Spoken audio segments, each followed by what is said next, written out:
Good morning everyone. आज हम detail वाला क्लासिफिकेशन पढ़ेंगे। कल हमने देखा था कि हमने कॉर्डेटा का जनरल क्लासिफिकेशन जो था उसको हमने डील किया था। जनरल क्लासिफिकेशन के अंदर हमने क्या देखा था कि इसका जो ग्रुप ए होता है, ग्रुप ए के अंदर हमने 3 सब फाइलम देखे थे। कौन कौन से थे? हेमिकॉर्डेटा, यूरोकॉर्डेटा और सिफेलोकॉर्डेटा। ग्रुप ए, इसके अंदर ग्रुप ए का नाम था अक्रेनिया। ग्रुप ए का नाम क्या था? अक्रेनिया। इसमें 3 सब फाइलम थे, हेमिकॉर्डेटा,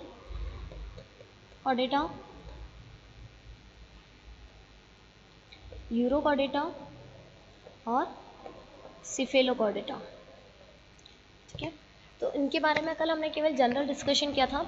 आज हम इनका डिटेल में क्लासिफिकेशन पढ़ेंगे। सबसे पहले हम पढ़ेंगे हेमिकॉर्डेटा का, कि हेमिकॉर्डेटा के कितनी क्लासेस है, कितने ऑर्डर है। हेमिकॉर्डेटा के बारे में कल आपको एक चीज़ बताई थी कि हेमिकॉर्डेटा को अब क्या कर दिया, एक सेपरेट इनवर्टिब्रेट फाइलम बता दिया गया है। क्या बनाया गया? Separate invertebrate phylum. और ये सेपरेट इनवर्टिब्रेट फाइलम जो होता है ये इकाइनोडर्मेट के क्लोज होता है। इसके क्लोज होता है इकाइनोडर्म के। जितने भी इकाइनोडर्म एनिमल्स होते हैं उनके ये ज़्यादा क्लोज होता है, इसलिए इसको कॉर्डेटा में इंक्लूड नहीं किया जाता है। लेकिन हमें क्या करना है, इसका डिटेल में क्लासिफिकेशन पढ़ना है। हेमिकॉर्डेटा को कल मैंने आपको बताया था कि हेमिकॉर्डेटा के जो एनिमल्स होते हैं उनको कॉमनली क्या बोला जाता है? उनको बोला जाता है एक्रोन। क्या बोलेंगे? एक्रोन, या फिर इनको टंग वर्म भी बोला जाता है। क्या बोलेंगे? इनको टंग वर्म भी बोलेंगे। ठीक है, अब हम डिटेल में स्टडी करते हैं कि हेमिकॉर्डेटा जो है, हेमिकॉर्डेटा के कितनी क्लासेस है और कितने ऑर्डर है। तो हम सबसे पहले अगर इसकी क्लासेस की बात करें तो वैसे तो इसकी 4 क्लासेस होती है।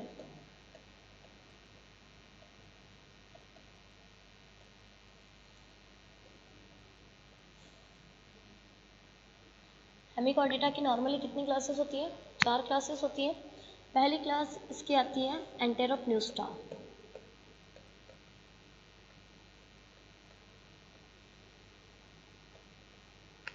ठीक है, और दूसरी इसकी क्लास होती है टेरोब्रैंकिया।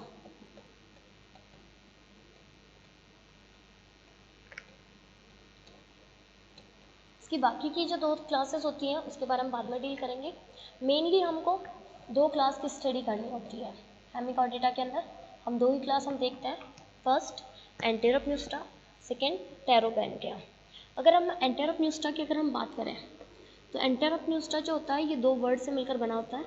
एक होता है एंट्रॉन और दूसरा होता है न्यूस्टा। एंट्रॉन का मीन होता है गट। ठीक है, ये सब इंटेस्टाइन के अंदर गट पड़ते हैं ना, फोर गट, मिड गट, हिंड गट वाला, वो वाला पोर्शन एलिमेंट्री कैनाल के अंदर। तो एंट्रोन का मीन क्या होता है? गट, और न्यूस्टा का मीन होता है ब्रीथ।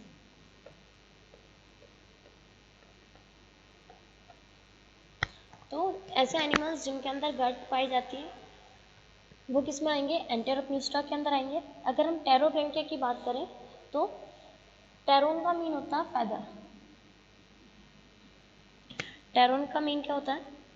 फेदर।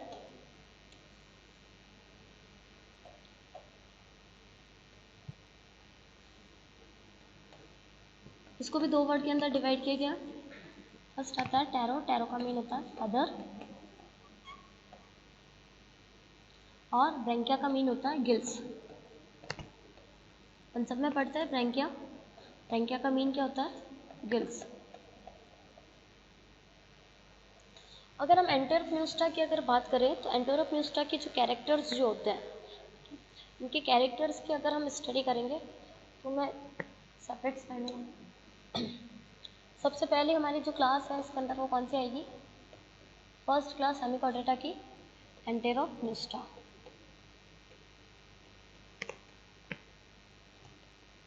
ठीक है, जिसके अंदर क्या प्रेजेंट होता है? गट प्रेजेंट होता है, और जो ब्रीथ करते हैं गिल्स की हेल्प से ब्रीथ करते हैं।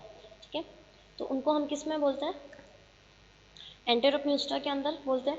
अगर हम इनके जनरल कैरेक्टर की अगर बात करें तो जनरल कैरेक्टर जो होता है एंटेरोप्यूस्टा के, ये कैसे एनिमल होता है? ये एनिमल सॉलिटरी होते हैं। सॉलिटरी का मीन क्या होता है कि ये एनिमल्स जो होंगे ये अकेले रहेंगे, ठीक है। सॉलिटरी एनिमल होते हैं। सॉलिटरी का मीन होता है कि ये अकेले रहना पसंद करते हैं, ठीक है। अकेले अकेले घूमते, ये कम्युनिटी के अंदर नहीं रहते या फिर ये ग्रुप के अंदर नहीं रहते हैं। इसके अलावा सॉलिटरी के अलावा ये कैसे एनिमल होता है? ये फ्री स्विमिंग एनिमल होता है। किसी भी सबस्ट्रेटम से ये अटैच्ड ही नहीं होता है। ये वाटर के अंदर क्या करता है? फ्री स्विमिंग करता है। तीसरा इनका जो कैरेक्टर होता है एंटेरोप्यूस्टा का, इनको बोरो बना के रहना पसंद होता है, इसलिए हम इनको बोरोइंग एनिमल भी बोलते हैं। बोरो का मीन होता है बिल। समुद्र के अंदर रहते हैं, मराइन वाटर के अंदर ये रहते हैं, और ये उसमें सबसे जो बॉटम वाला जो प्लेस होता है, मतलब जो तली वाला जो जगह होती है, वहाँ पर क्या करते हैं? रेत के अंदर, सैंड के अंदर ये बिल बनाते हैं, इसलिए इनको क्या बोला जाता है? ये बोरोइंग एनिमल होते हैं, ठीक है। अगर इनको कॉमनली अगर कॉल की बात करें या फिर अगर हम इनके कॉमन नेम की बात करें, तो हेमिकॉर्डेटा में मैंने आपको बताया था कि हेमिकॉर्डेटा को हम कॉमनली क्या बोलते हैं? एक्रोन वर्म बोलते हैं, या फिर इनको हम क्या बोलेंगे? टंग वर्म भी बोलेंगे। तो एंटेरोप्यूस्टा के जो एनिमल होते हैं इनको हम टंग वर्म के नाम से जानते हैं, ठीक है। आपको कल एक चीज़ बताई थी कि जैसे हेमिकॉर्डेटा का एक कॉमन एग्जांपल बताया था, वो होता है बेलेनोग्लोसस। बेलेनोग्लोसस कुछ इस तरह की स्ट्रक्चर होती है, ठीक है। इसके अंदर क्या होता है? 3 पार्ट में इसकी बॉडी डिवाइडेड होती है, हेड, प्रोबोसस और कॉलर, ठीक है। ये वाला इसका हेड वाला पार्ट हो गया था, बीच वाला इसका प्रोबोसस वाला पार्ट हो गया था, और ये वाला इसका ट्रंक वाला पार्ट हो गया था। तो इसका जो प्रोबोसस होता है वो कैसा होता है? सिलेंड्रिकल होता है। अगर हम इस बीच वाले पार्ट की अगर हम बात करते हैं तो ये वाला कैसा होता है? सिलेंड्रिकल होता है। प्रोबोसस सिलेंड्रिकल होता है,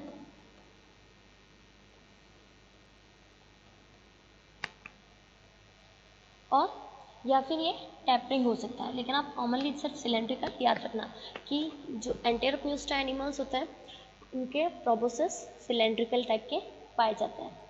बॉडी जो होती है इनकी इलोंगेटेड होती है। इलोंगेटेड का मीन्स जो ऐसे ऊपर की तरफ लंबी लंबी सी जो होती है, बॉडी कैसी होती है? इलोंगेटेड। इलोंगेटेड कैसे? जैसे कोई भी एक ऑर्गेनिज्म है तो उसकी बॉडी इस तरह से ऊपर से इस तरह से लंबी लंबी सी होती है, वो क्या कहलाएगी?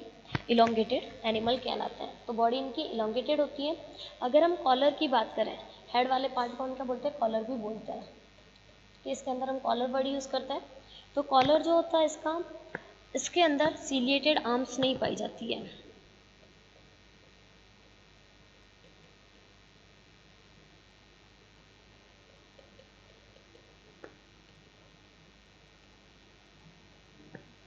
कॉलर जो होता है वो विदाउट सीलिएटेड आर्म्स होता है, मतलब इस वाले पार्ट के अंदर, इसके अंदर जो सीलिया जो होते हैं वो क्या होते हैं?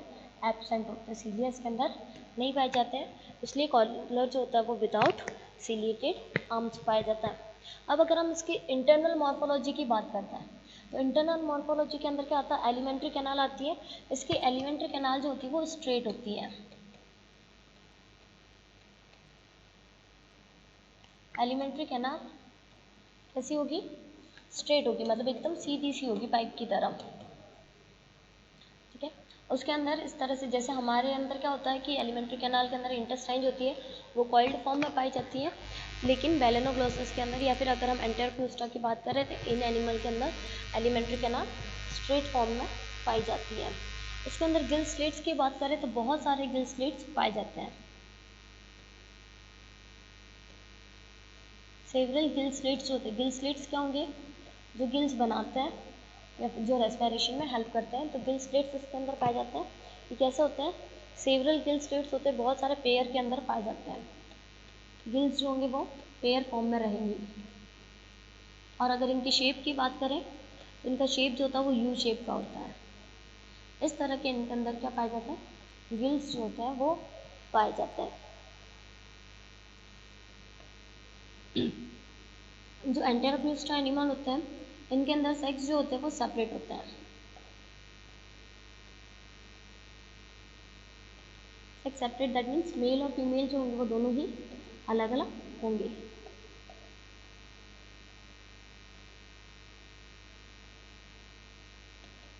एक ही ऑर्गेनिज्म के अंदर दोनों ही नहीं पाए जाते हैं। ठीक है, तो मेल और फीमेल जो होते हैं वो इनके अंदर अलग अलग होते हैं, और डेवलपमेंट जब इनका होता है, गॉनेट्स इनके अंदर बनते हैं, और फिर जब डेवलपमेंट होता है तो डेवलपमेंटल स्टेज के अंदर इसमें लार्वा इंक्लूड होता है।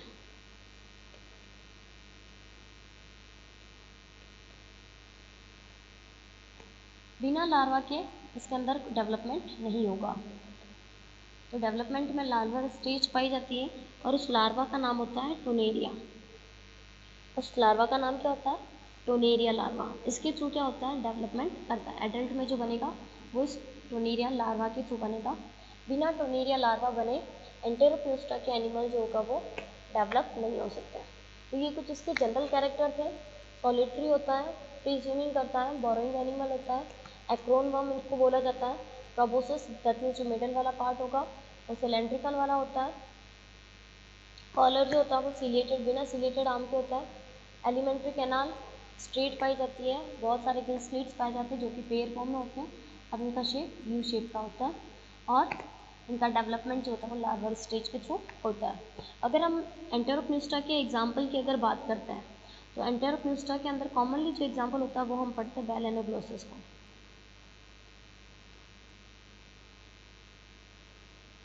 बैलेनोग्लोसस की तरह ही कुछ और स्पीशीज भी इसके अंदर पाई जाती है, लेकिन वो इम्पोर्टेंट नहीं है, हमें सिर्फ एक नाम याद रखना है, बैलेनोग्लोसस।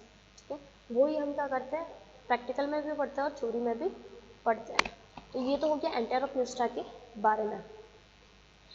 एंटेरोप्यूस्टा के अंदर एक भी ऑर्डर नहीं होता, इसलिए जब हम बैलेनोग्लोसस को क्लासीफाई करते हैं या फिर जब हम इसका क्लासिफिकेशन लिखते हैं तो इसके अंदर हम क्लास के बाद इसमें फैमिली इंक्लूड करता है, ना कि ऑर्डर। क्यों? क्योंकि एंटेरोप्यूस्टा का कोई भी ऑर्डर नहीं होता है। नेक्स्ट क्लास की अगर हम बात करें हेमिकॉर्डेटा की, तो सेकेंड क्लास जो होती है वो इसकी टेरोब्रैंकिया होती है।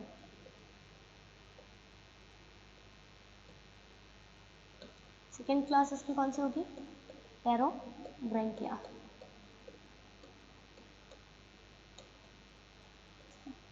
टेरोब्रैंकिया के अंदर क्या होता है?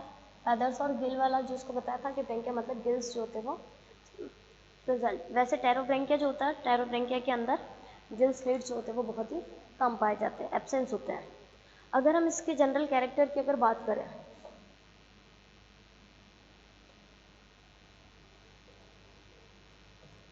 इसके अगर हम जनरल कैरेक्टर की बात करते हैं तो टेरोब्रैंकिया के जनरल कैरेक्टर के अंदर हमें क्या दिखाई देता है कि ये कैसे एनिमल होते हैं? सॉलिटरी एनिमल होता है।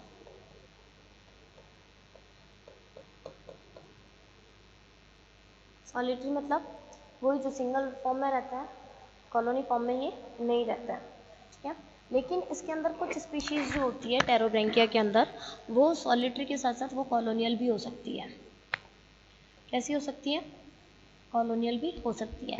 एंटेरोप्यूस्टा के अंदर सिर्फ और सिर्फ सॉलिटरी एनिमल्स पाए जाएंगे, मतलब जो सोलो रहेंगे, जो सिर्फ अकेला एनिमल रहेगा। लेकिन टेरोब्रैंकिया की कुछ स्पीशीज़ जो होगी वो कॉलोनियल भी हो सकती है। तो दोनों ही तरह के ऑर्गेनिज्म्स में देखने को मिलते हैं, सॉलिटरी और कॉलोनियल। ये ऑर्गेनिज्म जो होते हैं ये होते हैं सेसाइल। सेसाइल को हम बोलते हैं नॉन मोटाइल जो होते हैं। नॉन मोटाइल दैट मीन्स जो मूव नहीं कर सकते, एक जगह से दूसरी जगह पर मूव नहीं करते, एक ही सबस्ट्रेटम से अटैच रहता है, इनको हम बोल सकते हैं कांट मूव। सेसाइल एनिमल ऐसे एनिमल होंगे जो एक प्लेस से दूसरे प्लेस पे मूव नहीं करते हैं, पर्टिकुलर किसी सबस्ट्रेटम की हेल्प से क्या करेंगे, ये एक ही जगह पर अटैच रहेंगे। लेकिन एंटेरोप्यूस्टा के अंदर क्या था कि वो फ्री स्विमिंग एनिमल थे। ये कैसे होते हैं? ट्यूबिकुलस होता है। उनकी बॉडी जो थी वो इलोंगेटेड थी, लेकिन इनकी बॉडी जो होती है वो ट्यूबिकुलस होती है। ट्यूबिकुलस मतलब ट्यूब फॉर्म में। ठीक है, बॉडी का शेप जो होगा वो कैसा होगा? ट्यूब फॉर्म में रहेगा, इस तरह से। तो इस तरह के इसके अंदर बॉडी की स्ट्रक्चर पाई जाती है। नेक्स्ट अगर हम बात करें तो इनकी बॉडी जो होती है वो शॉर्ट होती है,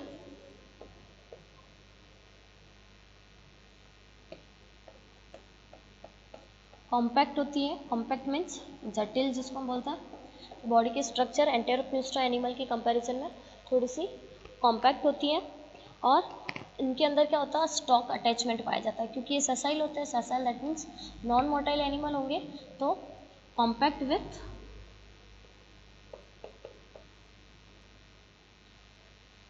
स्टॉक अटैचमेंट।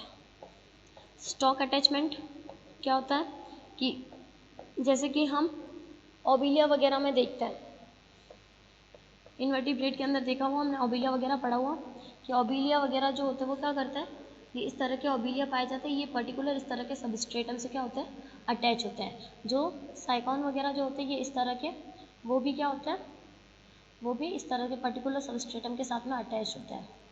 लेकिन जो एंटेरोप्यूस्ट एनिमल थे वो फ्री लिविंग थे, लेकिन इसमें क्या होगा कि जो टेरोब्रैंकिया वाले एनिमल हैं उनके अंदर भी स्टॉक अटैचमेंट पाया जाएगा, मतलब वो भी किसी तरह, जैसे ये ट्यूबिकुलस एनिमल है, इसके नीचे की तरफ क्या पाया जाएगा, ये इस तरह का स्टॉक पाया जाएगा। इसको हम बोलते हैं स्टॉक अटैचमेंट, कि बॉडी जो है वो किसी न किसी पर्टिकुलर सबस्ट्रेटम से क्या है, अटैच्ड है। इसके बाद में अगर हम इसके प्रोबोसिस की बात करें, तो प्रोबोसिस जो होता है वो शील्ड लाइक होता है।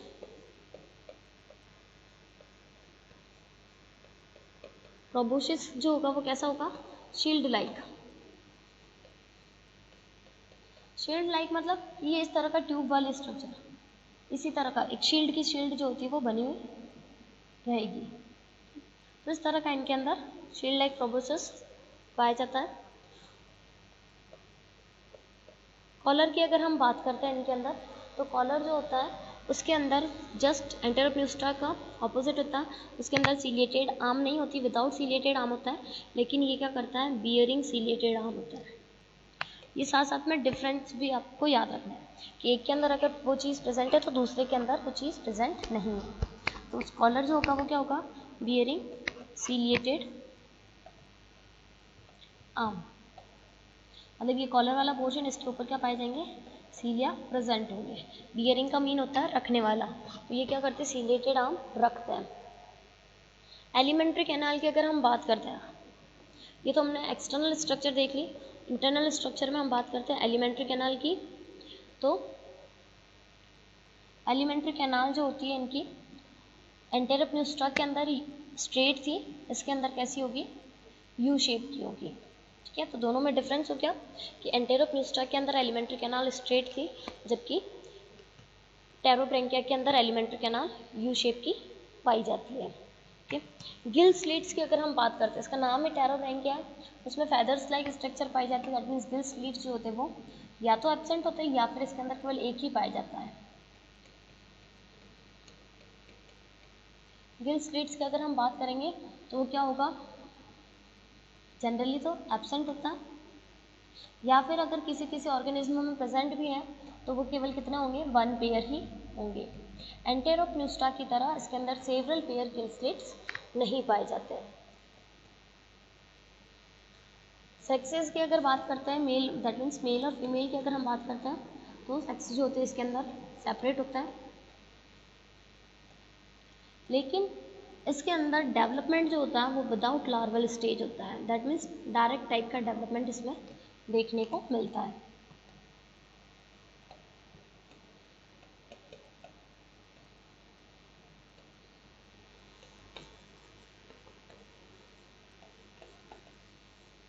उसमें टोनोरिया लार्वा बन रहा था, टोनोरिया लार्वा के थ्रू क्या हो रहा था, एनिमल का डेवलपमेंट हो रहा था, लेकिन इसमें बिना लार्वल स्टेज के डेवलपमेंट होता है, इसलिए हम इसको डायरेक्ट डेवलपमेंटल एनिमल भी बोल सकते हैं। या फिर इनके अंदर अगर हम डेवलपमेंट की बात करें तो डेवलपमेंट कैसा हो सकता है, डायरेक्ट टाइप का भी हो सकता है। ठीक है, अगर हम इसके एग्जाम्पल की अगर हम बात करते हैं तो टेरोब्रैंकिया के अंदर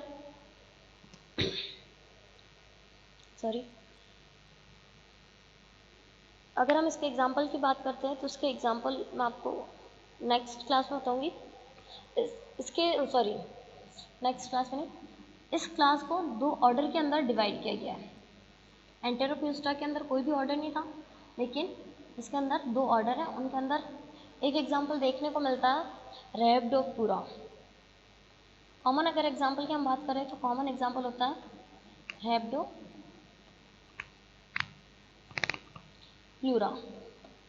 ठीक है, दूसरे अगर इसके अंदर एग्जाम्पल की बात करें तो एट्रूबिया, ये इसके कॉमन एग्जाम्पल है, लेकिन ये दो अलग अलग ऑर्डर के अंदर आते हैं दोनों ही एग्जाम्पल। अब अगर हम इसके ऑर्डर की बात करें तो इसमें दो ऑर्डर होते हैं।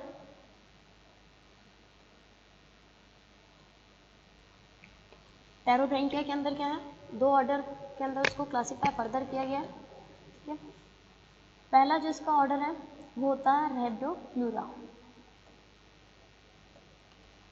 रैप्डोप्लूरिडिया बोलते हैं। इसी का एग्जाम्पल होता है, सिंगल एनिमल इसमें पाया जाता है रैप्डोप्लूरा।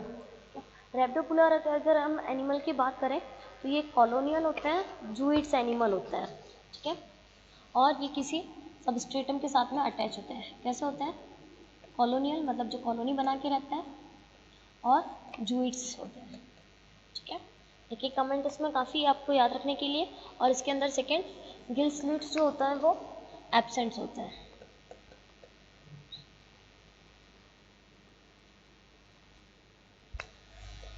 गिल स्लिट्स की अगर हम इसमें बात करें तो गिल स्लिट्स इसके अंदर क्या होते हैं, एब्सेंट होते हैं। और गोनेट्स जो होते हैं वो इसके अंदर कैसे होता है, सिंगल। और इसी का ही एग्जाम्पल कौन सा है, रैप्डोप्लूरा।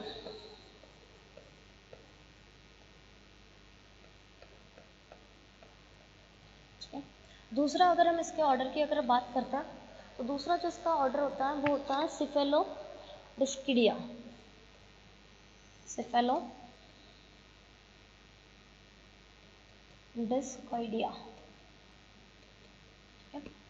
इसके अगर हम कैरेक्टर की अगर बात करते हैं तो ये सॉलिटरी होता है और सेवरल जूइट्स इसमें पाया जाता है।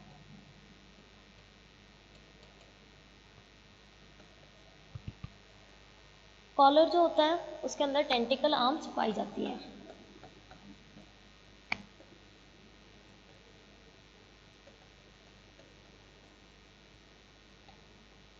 ठीक है, इसका अगर हम एग्जाम्पल की बात करते हैं तो एट्रूबिया जो होता है वो इसी का एग्जाम्पल होता है। तो ये हो गए इसके दोनों ऑर्डर। एंटेरोप्यूस्टा को किसी ऑर्डर में डिवाइड नहीं किया गया था, इसको दो ऑर्डर में डिवाइड किया गया। और इसकी जो दो क्लासेस जो होती है हर्डवानिया की, मेरे को पता है इसकी जनरली 4 क्लासेस है। बाकी की जो 2 क्लासेस होती हैं वो एक का नाम होता है, कल आपको बताया था, प्लैंटोस्फेरोइडिया, प्लैंटोस्फेरोइडिया।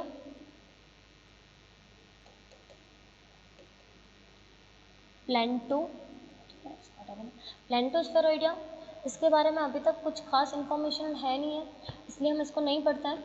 और दूसरी जो एक क्लास है वो है ग्रैप्टोलिटा,